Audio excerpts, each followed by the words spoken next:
ముందుగా అందరికీ నమస్కారం అండి. చాలామంది పేషెంట్ చెప్తున్నారు, సార్ మాకు ఈ వేసవికాలం స్టార్ట్ అయిన కాడి నుంచి మాకు మోషన్ చాలా ఇబ్బందిగా అవుతుందండి, చాలా టైట్ అవుతుంది అని చెప్తున్నారు.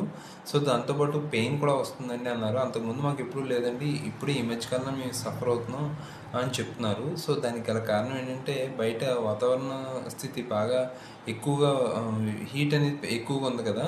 సో దానివల్ల మన బాడీలోంచి డీహైడ్రేషన్ అంటే బాడీలోంచి ఉన్న ఫ్లూయిడ్స్ అన్నీ కూడా బయటికి పోవటం వల్ల మనకి కాన్స్టిపేషన్ అనేది ఎక్కువ వచ్చే అవకాశం ఉంటుందండి.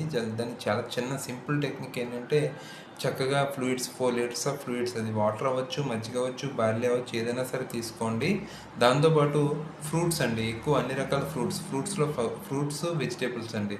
ఫ్రూట్స్లో సాధారణంగా ఫైబర్ ఎక్కువ ఉంటుంది. ఇలాంటి ఫైబర్ ఫుడ్ తీసుకోవడం వల్ల పేగుల్లో కదలికలు మొదలై దాన్ని బట్టి మోషన్ వచ్చే అవకాశం ఉంటుంది. దాంతోపాటు మోషన్ అయినప్పుడు ఖచ్చితంగా మీరు ఉగ్గబెట్టకండి. మోషన్ ఒకవేళ అవ్వకపోతే ఫైబర్ ఫుడ్ తీసుకోండి, అంతగా అవసరమైతే లాక్సేటివ్ తీసుకోండి తప్ప మోషన్ అవ్వలేదని మాత్రం టైట్గా ఉగ్గబెట్టడం అనేది చేయకండి. సో అదేవిధంగా మోషన్ అయినప్పుడు మనకి బ్లడ్ పడినప్పుడు కూడా మనం ఎప్పుడూ మాకు ముందు ప్రీవియస్గా లేదు, అప్పుడే సార్ అలా సడన్గా మాకు ఎలా వచ్చిందని కూడా కంగారు పడక్కర్లేదండి. సో ఎప్పుడైతే మోషన్ ఇలా టైట్ అయినప్పుడు ర్యాపిడ్ వల్ల కూడా మనకి బ్లడ్ పడే అవకాశం ఉంటుంది. ఈ పైల్స్ ఫిషర్ లాంటి కంప్లైంట్ వచ్చేటప్పుడు కూడా మనకి ఈ ప్రాబ్లం వచ్చే అవకాశం ఉంటుంది. కాబట్టి మీరు చాలా ఈజీగా ఈ కాన్స్టిపేషన్ అనే ప్రాబ్లం తగ్గించుకుంటే మీకు పైల్స్ కానీ ఫిషర్ కానీ వచ్చే అవకాశం లేదండి. Thank you very much.